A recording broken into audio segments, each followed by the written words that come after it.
नमस्कार। बड़ी बहस मध्य प्रदेश में आपका स्वागत है और मैं हूं आपके साथ शगुन सिंह। मध्य प्रदेश बीजेपी का अगला प्रदेश अध्यक्ष कौन होगा, या यूं कहें कि मौजूदा प्रदेश अध्यक्ष वीडी शर्मा के बाद अगला चेहरा कौन होगा, इस पर जल्द सस्पेंस खत्म होने वाला है। मध्य प्रदेश बीजेपी को जल्द ही नया प्रदेश अध्यक्ष मिलने वाला है। इसको लेकर पार्टी ने पूरी तरह से कमर कस ली है। प्रदेश अध्यक्ष चुनाव के लिए बीजेपी ने बकायदा अधिसूचना को जारी कर दिया है, यानी अब तय हो गया है कि बीजेपी का अगला प्रदेश अध्यक्ष कौन होगा। बीजेपी प्रदेश अध्यक्ष चुनाव के लिए 1 जुलाई को शाम 4:30 बजे से 7:30 बजे तक यहाँ पर नामांकन होगा। उसके बाद शाम 6:30 बजे से 7:30 बजे तक नामांकन पत्रों की जांच की जाएगी। शाम 7:30 से 8 बजे तक नाम वापसी होगी। वहीं 2 जुलाई को सुबह 11 से दोपहर 2 बजे तक प्रदेश अध्यक्ष के लिए मतदान होगा। 2 जुलाई को 2 बजे मतगणना और परिणाम घोषित होगा। आपको बता दें, ये सारी चुनाव प्रक्रिया भोपाल से संपन्न होगी। हालांकि मध्य प्रदेश में ये पहली बार है कि नए अध्यक्ष चुनाव के लिए इतना समय लगा है। 3 से 4 साल का कार्यकाल पूर्ववर्ती प्रदेश अध्यक्षों का रहा है, लेकिन वीडी शर्मा का 5.5 साल का कार्यकाल पूरा हो चुका है। मध्य प्रदेश में बीजेपी के 45 बरस में करीब 13 प्रदेश अध्यक्ष बने हैं। वीडी शर्मा समेत इन प्रदेश अध्यक्षों के कार्यकाल को देखें तो सबसे कम समय का कार्यकाल सत्यनारायण जटिया का रहा, जो करीब 1 साल से भी कम का था। जबकि वीडी शर्मा ने एक तरह से सबसे लंबी पारी का रिकॉर्ड बनाया है।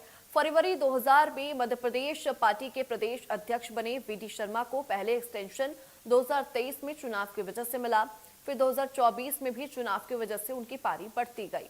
फिर नए अध्यक्ष के चुनाव में हुए देरी की वजह से उनका 3 साल का कार्यकाल लगभग 5.5 साल तक खिंच गया। बात बीजेपी प्रदेश अध्यक्ष के दावेदारों की करें तो उनमें सबसे पहला नाम बैतूल सांसद दुर्गादास उइके का है। उसके बाद बैतूल से ही विधायक हेमंत खंडेलवाल। इसके अलावा अगर बात की जाए तो लोकसभा सांसद गजेंद्र सिंह पटेल, राज्यसभा सांसद सुमेर सिंह सोलंकी, पूर्व मंत्री और बीजेपी अनुसूचित जाति मोर्चा के राष्ट्रीय अध्यक्ष लाल सिंह आर्य, सीधी विधायक रीति पाठक, डिप्टी सीएम डॉक्टर राजेंद्र शुक्ल और भोपाल सांसद आलोक शर्मा हैं।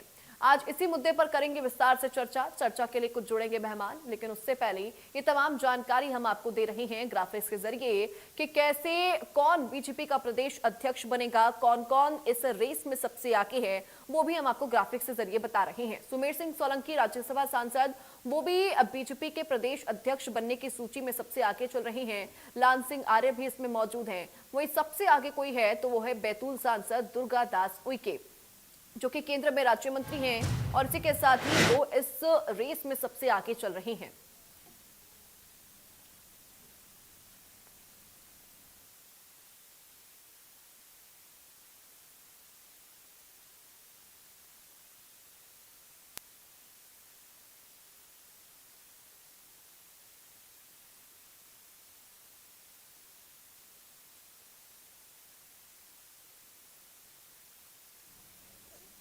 देखिए, कौन होगा बीजेपी का प्रदेश अध्यक्ष, आखिरकार इतना लंबा समय कैसे लग गया, जहां पर बीजेपी प्रदेश अध्यक्ष की अभी तक जो कार्यकाल रहा मध्य प्रदेश में वो 3 से 4 साल का रहा, लेकिन इस बार 5.5 साल तक का ये कार्यकाल खिंच चुका है। इसी मुद्दे के ऊपर आज हम करेंगे चर्चा के लिए हमारे साथ मेहमान जुड़ चुके हैं। सबसे पहले मैं आपका इंट्रोडक्शन करवा देती हूँ।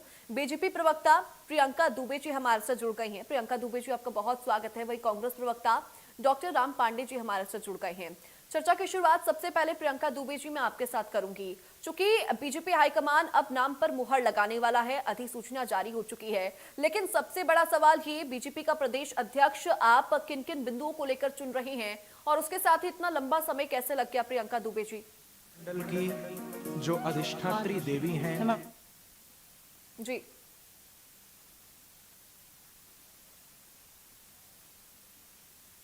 प्रियंका दुबे जी की आपके हमारे अब तक आवाज नहीं पहुंच पा रही है, कुछ टेक्निकल इशू है, उसको मैं ठीक कराने की कोशिश करूंगी। डॉक्टर राम पांडे जी, क्या आप तक मेरी आवाज पहुंच पा रही है?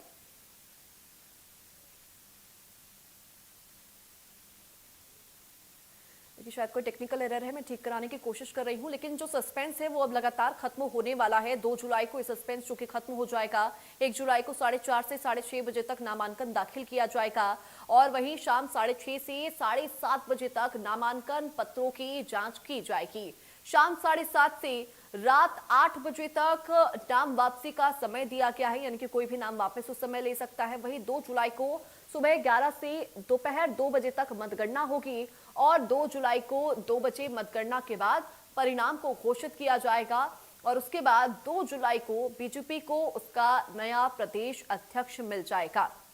देखिए लगातार इस रेस में कई नाम सामने आ रहे हैं, जिसमें हेमंत खंडेलवाल जो कि बीजेपी के विधायक हैं और पूर्व सांसद हैं, वो भी इस रेस में आगे चल रहे हैं और उसके साथ ही रीति पाठक जो कि सीधी से विधायक हैं, 2 बार सांसद भी रह चुकी हैं, वो भी इस रेस में आगे चल रही हैं। डॉक्टर राजेंद्र शुक्ला जो कि डिप्टी सीएम है, रीवा से विधायक भी हैं, वो भी इसमें आगे हैं। वही आलोक शर्मा का भी इसमें जोर से नाम सामने आ रहा है, पुरजोर के साथ इनका नाम भी लिया जा रहा है।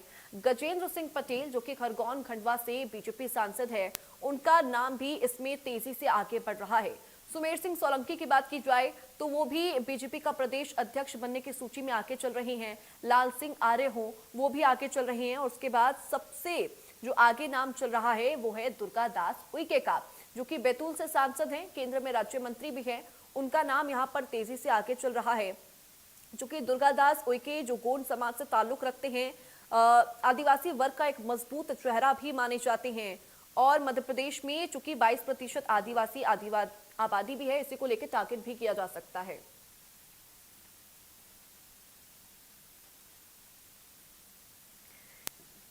प्रियंका दुबे जी, क्या आप तक मेरी आवाज पहुंच पा रही है?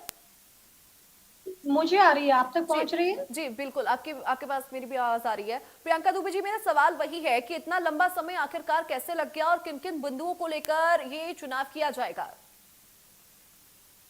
नमस्कार। जी भारतीय जनता पार्टी में प्रदेश अध्यक्ष हो या कोई भी प्रतिनिधि हो, उनके चयन की जो संवैधानिक प्रक्रिया है, जिसमें हम कह सकते हैं भारतीय जनता पार्टी के संविधान और केंद्रीय चुनाव प्राधिकरण के द्वारा दिशा निर्देश जो भी हमें मिलेंगे, उसके अनुरूप उनका पूरा पालन करते हुए जो भी स्टेजेस होती हैं उन सभी के, जैसे आपने खुद ने कहा कि नामांकन पत्र भराना, प्रस्तावक होना, उसके बाद में जनप्रतिनिधि या जो प्रदेश प्रतिनिधि चयनित किए गए हैं उनके द्वारा मतदान प्रक्रिया करना, इन सारी चीजों की स्क्रूटनी करना और सारी चीजों के डेटा कलेक्ट करने में थोड़ा सा समय लगता है। और बीच में जो परिस्थितियां रही देश में भी और प्रदेश की भी, तो उन सारी चीजों के साथ सामंजस्य बिठाने में मैं मान सकती हूँ कि थोड़ा सा विलंब हुआ है, परंतु पूरी चुनावी प्रक्रिया का पालन करते हुए कल और परसों 2 दिन के अंतर्गत इस कार्यवाही को पूरा संचालित किया जाएगा और बहुत जल्दी प्रदेश अध्यक्ष की घोषणा होगी। ठीक है। डॉक्टर राम पांडे जी, कांग्रेस बीजेपी को लेकर इसको लेकर कह रही है कि प्रदेश अध्यक्ष चुनने में इतना समय इसीलिए लग रहा है कि पर्ची वाला एंगल है, पर्ची आने में देरी हो रही है। क्या आपका भी यही मानना है जैसे बाकी कांग्रेस नेताओं का मानना है? नहीं, ये तो बीजेपी सबूत भी दे रही है साथ में। कहीं सुना है कि एक दिन में चुनाव होता हो। आज 30 जून है और 2 तारीख को रिजल्ट आ जाएगा। जो प्रत्याशी खड़े होंगे, तो जो भी प्रत्याशी खड़ा होता है तो वो अपने समर्थन में वोट मांगता है, जाता है, बात करता है, फोन पर बात करता है, कार्यकर्ताओं से मिलता है, नेताओं से मिलता है। क्या एक दिन का समय मध्य प्रदेश में पर्याप्त है? क्या भोपाल में रहने वाला ग्वालियर आ सकता है? ग्वालियर में रहने वाला बैतूल जा सकता है? अब ये कहेंगे कि वो तो पहले से ही सब जानते हैं। तो पहले से तो फिर राहुल गांधी और नरेंद्र मोदी को भी सब जानते हैं। तो हमारे जो चुनाव होते हैं विधानसभा लोकसभा के, वो भी फिर एक दिन का उसमें समय दिया जाना चाहिए। तो जो एक दिन का इनको समय दिया गया है, ये अपने आप में प्रमाणित करता है कि ये जो भी बनेगा पर्ची वाला बनेगा। वहां से अमित शाह और मोदी जी पहले ही फाइनल कर चुके हैं कि किसको बनाना है। बात चल रही है कि संवैधानिक प्रक्रिया से बनेगा। अब संवैधानिक प्रक्रिया को तो 1.5 साल पहले ही हट जाना चाहिए था नड्डा को। और इनके संविधान में लिखा हुआ है भारतीय जनता पार्टी के में कि एक व्यक्ति 2 पद पर नहीं रह सकता है। और नड्डा जी तो 1.5 साल से एक्सटेंशन पर भी है। ये जरूर है कि देश की जनता को नहीं पता कि इनके मंत्रालय का, मुझे सुन रहे हैं नड्डा जी के मंत्रालय के बारे में जी 99% लोगों को नहीं किया क्या किया होगा। और एक बहुत बड़ी बात है कि ये जो हमारी प्रधान आ रहे हैं ना, ऐसे इनके राष्ट्रीय पर्यवेक्षक के लक्ष्मण आ चुके हैं। 2024 में ये सारा ड्रामा हो चुका है, जी तो फिर 2025 में करने की कर देते। और फिर कोई भी बने, परसों ये आएगा विश्व में डंका, हमने महिला को बना दिया। इतनी बड़ी खबर होगी कि ये अंतरराष्ट्रीय जनता पार्टी के जी नरेंद्र ठीक है मोदी डॉक्टर भी राम पांडे जी, बड़ी ठीक है। बात करेंगे। ठीक है, जो आपने भी सवाल उठाए हैं बनेगा एक बार प्रियंका उसके दुबे जी से बारे मैं उसका में जवाब भी बढ़ा ले लूं, एक चढ़ाकर एक करके पेश जवाब भी किया ले लेती हूँ, ऐसे ही जाएगा। मैं चर्चा कर पाऊंगी। ठीक है, आपने जो भी सवाल उठाए मैं प्रियंका जी से उसका जवाब ले लेती हूँ। प्रियंका जी, क्या एक दिन का समय पर्याप्त है? पर्ची आ रही है, इसका इंतजार किया जा रहा था इतनी देर से? सर्वप्रथम तो मैं आदरणीय भाई साहब के नाम में जैसे श्री राम लगा जिसकी भविष्यवाणी करी कि हमने आदिवासी को बना दिया, हमने पिछड़ा वर्ग से बना दिया, हमने महिला को अगर इतना ही ज्ञात है तो आप प्रदेश अध्यक्ष का नाम भी बता दीजिए। जब सारा कुछ व्यक्तिगत ज्ञान नहीं है, परंतु अगर आप मेरी पार्टी को लेके इतने आश्वस्त हैं कि भारतीय की घोषणा भी आप ही कर दीजिए, जी तो वो शायद संभव इनके लिए नहीं है। परंतु निश्चित है स्वभाव तो वो पिछड़े से हो सकता है, जनजाति जाति से भी हो सकता है, पिछड़ा वर्ग से हो सकता है, इतने तो सामर्थ्य हमें नहीं है, तो दिखती बात है। तो लेकिन इतने आश्वस्त होकर कि मेरे बड़े भाई बात कर रहे हो और हमारी में नहीं आता, जो पार्टी के तेल लेने जैसी बात कहने वाले व्यक्ति को आपने धड़ाधड़ जो त्याग पत्र दिए गए वो भी सबने देखा, लोकसभा के समय ज्वाइनिंग हो गए वो भी सबने देखा, और अभी जो बेलगाम लोग हुए अगर प्रकट हुआ और लोगों ने अपनी जो गतिविधियां दिखाई जिलाधीश और की लोकतांत्रिक व्यवस्था के ऊपर ये चयन निर्वाचन प्रक्रिया पे सवाल खड़े हैं कि अपन अपने संगठन को कैसे मजबूत कर सकते हैं। इसकी आवश्यकता भी नितांत आवश्यक होती है जनता के लिए, ठीक है। परंतु वो तो हमें भरभराया और चरमरे तो उसको निष्कासित कर देते हैं। आप भी अपने ठीक है। लक्ष्मण सिंह जी का देख हाँ ठीक है प्रियंका दुबे जी। देखिए डॉक्टर राम पांडे जी, पर्ची का जो आरोप बीजेपी के ऊपर लग रहा है, परिवारवाद में किस तरीके से लोगों को आगे बढ़ाया जाता है, कांग्रेस के ऊपर तो ये आरोप सालों से लगते हुए आ रहे हैं। दूसरी बात उन्होंने कही कि अगर आपको पता है कि पर्ची के जरिए नाम का सिलेक्शन होगा तो नाम अगर आपको पता है तो वो भी बता दीजिए, अगर आपको भविष्यवाणी आती हो तो। मैंने ये कहा था कि जो भी बनेगा उसका विश्व में खबरी होंगे कि बीजेपी ने आदिवासी बना दिया, बीजेपी ने महिला को हुआ, बीजेपी एक अहम कार्यकर्ता को लेकर उठाई है, बीजेपी ने नरेंद्र मोदी को बना दिया क्योंकि इनके सीएम को भी डिप्टी सीएम बना देते हैं। लेकिन सबसे बड़ी बात ये है कि सिंधिया जी में बेचारे में क्या कमी है, उनका नाम क्यों नहीं ले रहे हैं कि उनका भी नाम हो सकता है। तुलसी सिलावट जी में क्या कमी है, वो उनका नाम क्यों जा रहा है। ये लोगों ने भले 35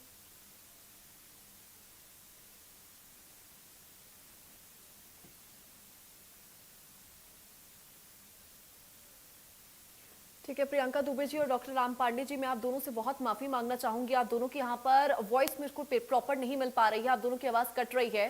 टेक्निकल इशू में जल्द से जल्द इसको सुधारने की कोशिश करवा रही हूँ।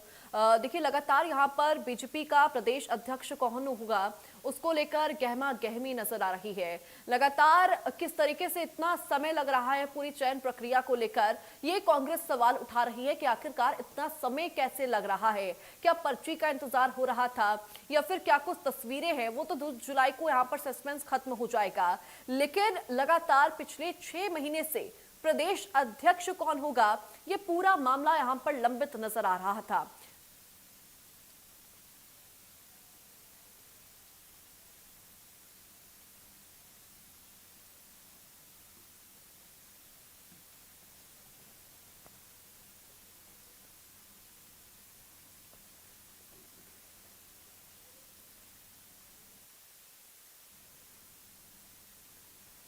देखिए, लगातार बात हो रही है कि बीजेपी का प्रदेश अध्यक्ष कौन चुना जाएगा, तो इनमें सबसे पहले बात हम दावेदारों की कर लेते हैं। जब तक हमारे जितने भी गेस्ट हैं उनकी आवाज हमें प्रॉपर मिल पा रही है, तब तक हम आपको दावेदारों की सूची बता रहे हैं कि किस तरीके से यहाँ पर दावेदार लगातार बने हुए हैं। सबसे पहले किस तरीके से पूरी प्रक्रिया चलेगी, तो 1 जुलाई को नामांकन होगा, 2 जुलाई को मतदान की प्रक्रिया देखी जाएगी। उसके साथ ही 1 जुलाई को 4:30 से 6:30 बजे तक नामांकन किया जाएगा। वहीं 6:30 से 7:30 बजे तक नामांकन पत्रों की जांच की जाएगी। शाम 7:30 से रात 8 बजे तक नाम वापसी होगी। 2 जुलाई को सुबह 11 बजे से दोपहर 2 बजे तक मतदान की प्रक्रिया चलेगी और उसके बाद 2 बजे के बाद नाम की घोषणा की जाएगी। देखिए, इसमें दावेदारों की जो सूची है वो काफी ज्यादा नजर आ रही है। कई दावेदार इसमें नजर आ रहे हैं जो कि 2 जुलाई को उनमें से किसी एक नाम के ऊपर मुहर लग सकती है। सबसे पहले नाम तो दुर्गादास उइके का ही सामने आ रहा है, जो गोंड से समाज से ताल्लुक रखते हैं, लिहाजा उन्हें आदिवासी वर्ग का एक मजबूत चेहरा माना जाता रहा है। मध्य प्रदेश में 22% आदिवासी आबादी है, जिसपे से 13% गोंड समाज शामिल है, जिसे देखते हुए पार्टी उनके नाम पर विचार कर सकती है। उसके अलावा राजेंद्र शुक्ला का नाम भी सामने आ रहा है, डॉक्टर राजेंद्र शुक्ला का भी नाम सामने आ रहा है। वही बात की जाए लाल सिंह आर्य की, तो उनका नाम भी तेजी से आगे बढ़ रहा है। अनुसूचित जाति के होने के कारण लाल सिंह आर्य भी बीजेपी प्रदेश अध्यक्ष के दावेदार की सूची में आगे चल रहे हैं। लाल सिंह आर्य लगातार 2 चुनाव हारने के बाद भी संगठन में काफी ज्यादा एक्टिव हैं। केंद्रीय मंत्री ज्योतिरादित्य सिंधिया का भी उनके नाम पर सहमत होना उनके पक्ष में है। गोहद विधानसभा सीट से वर्ष 1998 में निर्वाचित होकर वो विधायक बने थे। उसके अलावा नाम आ रहा है सुमेर सिंह सोलंकी का, जो कि राज्यसभा सांसद हैं और युवा आदिवासी चेहरे के तौर पर सुमेर सिंह सोलंकी भी बीजेपी प्रदेश अध्यक्ष के लिए मजबूत दावेदार हैं। उनका संघ से जुड़ाव होने के कारण उनकी दावेदारी और भी मजबूत नजर आती है। गजेंद्र सिंह पटेल, वो भी इस सूची में काफी ज्यादा एक्टिव नजर आ रहे हैं, इस रेस में एक्टिव नजर आ रहे हैं। खरगोन सीट से बीजेपी सांसद हैं। बीजेपी अनुसूचित जनजातीय मोर्चा के प्रदेश अध्यक्ष है। गजेंद्र पटेल के पिता इंदौर शहर के महू में संघ के विस्तारक भी रहे हैं। गजेंद्र पटेल का आरएसएस से भी काफी गहरा नाता है। उसके अलावा रीति पाठक, जो कि महिला उम्मीदवार हैं, उनका भी इस रेस में आगे बढ़ने का नाम आगे बढ़ रहा है। महिला दावेदारों में रीति पाठक का नाम प्रमुख है। रीति पाठक मौजूदा समय में सीधी से विधायक हैं और 2 बार बीजेपी की सांसद भी रह चुकी हैं और इसके साथ ही पार्टी की ब्राह्मण चेहरा भी है। ब्राह्मण फेस होने की वजह से भी पार्टी इनको प्राथमिकता दे सकती है। वही डॉक्टर राजेंद्र शुक्ल, जो कि उप मुख्यमंत्री हैं, बीजेपी प्रदेश अध्यक्ष दावेदारों में से एक हैं। प्रदेश के उप मुख्यमंत्री के साथ स्वास्थ्य मंत्री भी हैं, पार्टी का ब्राह्मण चेहरा भी हैं।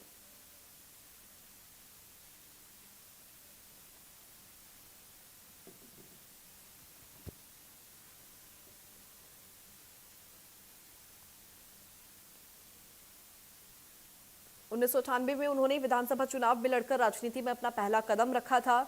हालांकि इससे पहले वो छात्र राजनीति में भी सक्रिय रहे।